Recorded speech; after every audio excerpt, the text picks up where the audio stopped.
So what's been happening in the last 2 weeks in the world of unmanned urban air mobility and advanced air mobility? I think it's 2 weeks that have actually redefined the entire industry, because it's all been about freight.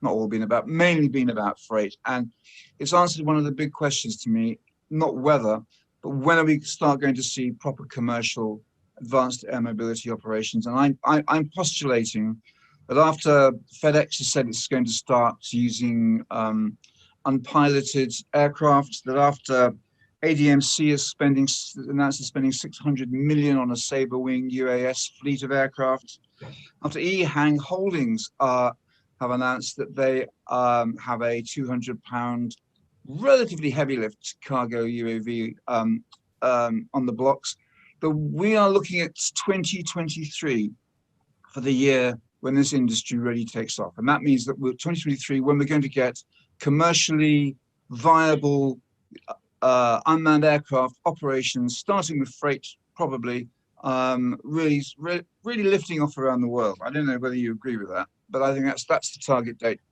Well, I think there's a lot of things there. I completely agree that we're going to start with freight. I'm notwithstanding the excitement and the buzz that always goes around passenger travel and flying taxis and all that stuff. Of course, we're going to start with freight, because in the aviation industry, we call freight non-complaining passengers, of course, and the safety issue, which we discussed a little bit last week, comes right down when you start talking about freight.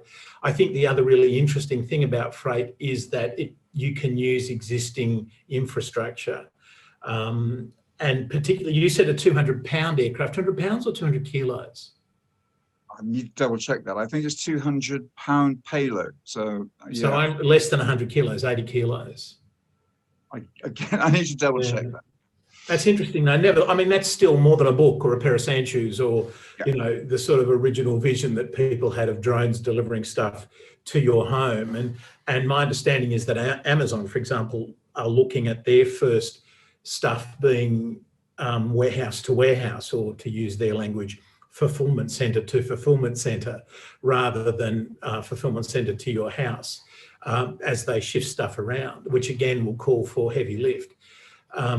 But I think the really interesting thing there, as I think we both agree, is the use of existing infrastructure has a really interesting spin on it, because it means that, for example, a lot of the tiny little airfields, airstrips, what ICAO might call aerodromes around cities and around towns, suddenly become really quite different and really quite busy, not just for keen amateur flyers. Yeah, and it also begs the question, though, what about the last mile deliveries from the aerodromes, or from the central centres you're going to have, where you're going to consolidate all this stuff? How are you going to get this out to the consumers? And are you going to use mailboxes where you put drones in and they land and they take off and they automate the entire process, or are you going to drop them down with a line? We haven't quite got there yet. And if you talk about infrastructure, that's going to be a key, really, of how you actually do that last mile delivery. And is this going to happen in parallel with what we're seeing now, or is it going to be sequentially? Are we going to look at that after 2023 properly? My bet is it'll happen in parallel. I don't know whether it'll get there ahead of 2023, though. It's got to be said, in Switzerland, for example, and I think in other places, the post office has those sorts of banks of available lockers, if you like. So it's easy to imagine stuff being delivered to them, not by guys in a truck, but by drones or whatever. The last mile is always the hard mile. It's always the hardest bit, because, of course, the last mile by definition goes over people's heads to get to your house. So unless you live on a very, very large farm. But so I think we shouldn't be trying to push too hard on that last mile bit. I mean, maybe it's still a bloke on a bike, or a bloke in a van or something, but that still doesn't mean you aren't getting all of the benefits, or a significant number of the benefits of having unmanned aviation bring stuff forward and bring stuff to you, which, you know, is dreadfully important, I think, and dreadfully valuable. But the other, just to go back again, the other thing about going on freight and using existing infrastructure is, I think, maybe two or threefold. One is it'll be fixed wing, rather than rotor wing, which is a huge benefit in terms of your load and your range. Secondly, as I said, it'll use existing stuff. And thirdly, we're pretty good at building small rotor wing aircraft. And am I right that even though FedEx was looking and has been looking and continues to look at 777s, unmanned 777s, its first adventure is going to be using some Cessnas, aren't they? Right. Yeah. Cessna 2.8s, but Cessna 2.8s. Yeah, right. Yeah.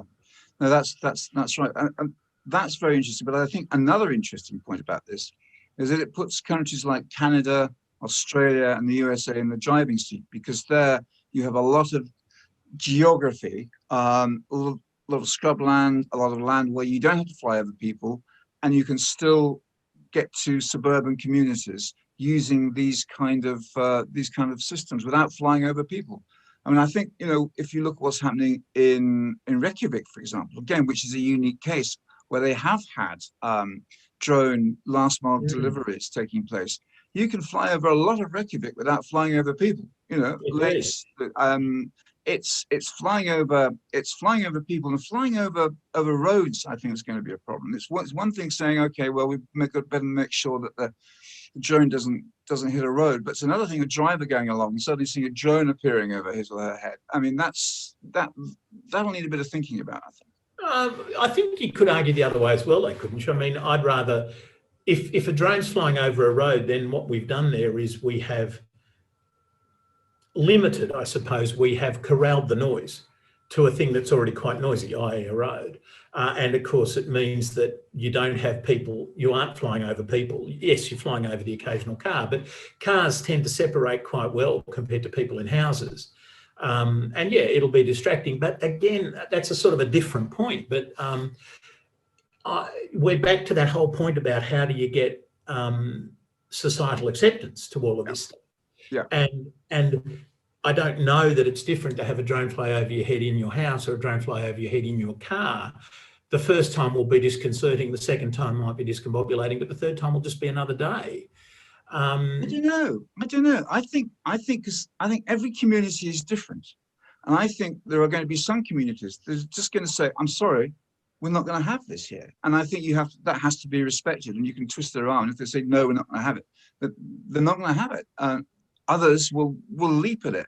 But I don't disagree with that, but I think that even the communities that say, I'm not going to have this here, I can see them saying, I'm not going to have this flying over my house. Yeah. Whilst being very grateful for the deliveries. But I could see that even if you didn't want it flying over your house, you might be less perturbed if it flew over your road. I mean, remember now that most helicopter routes in most cities are required to go up over rivers or the ocean or whatever. I mean, New York, they fly up the two rivers. In London, they go up the river, which is mainly a noise thing, but it's also a safety thing, because if they hit the ground, heaven forfend, then there's less folk there. So it's still better. Yeah. The road thing's really interesting. And of course, it means that you don't need more complicated maps. You can just use an A to Z. Right. Yeah. Very helpful. Yeah, and we can build in extra distances instead of getting the benefit of the crow flying, So we're both saying 2023. You think that's? No, I'm not. You said 2023. I mean, I think there are two angles on this. Either it's going to happen in 3 years, and it's been going to be happening in 3 years for about 10 years now, or 2023 sounds very pessimistic to me.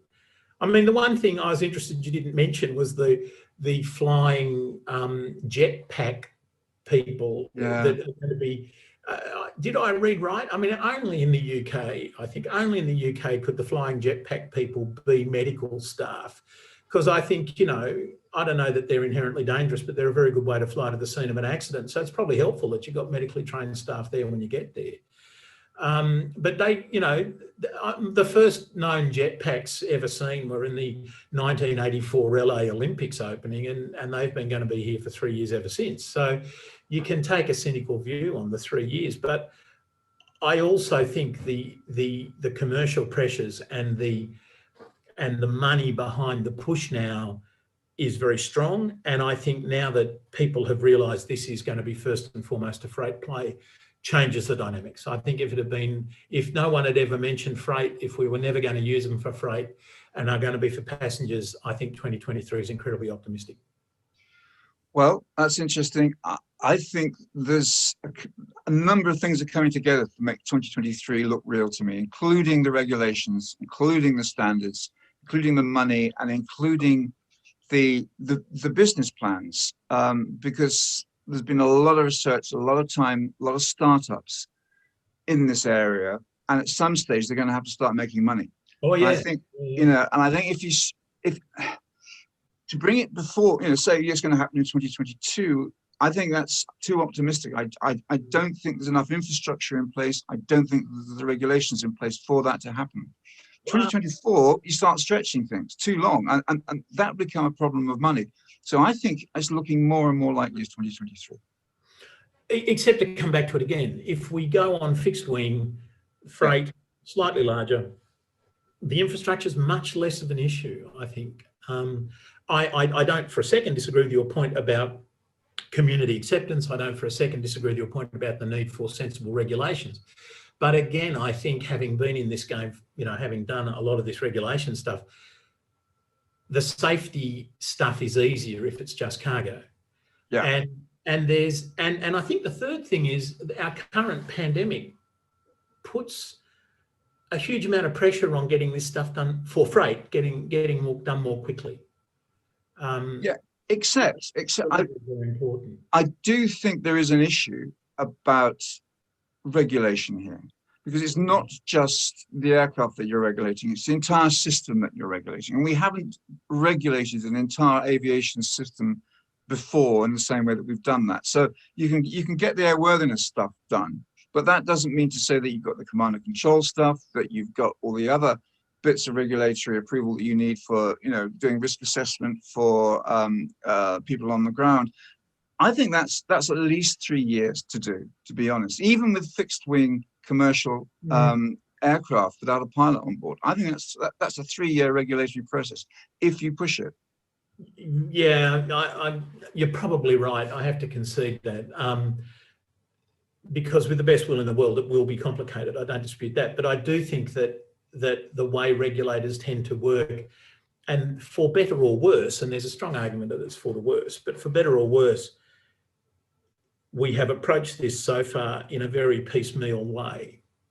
And the regulators writing the regulations for the aviation bit are aviation regulators. And so they're not interested in whether you fly over roads or cities or whatever, half as much as the local councils. And I agree with you entirely that they aren't as yet not sufficiently integrated. And we're back to saying nice things about CIVATAglobal, of course. But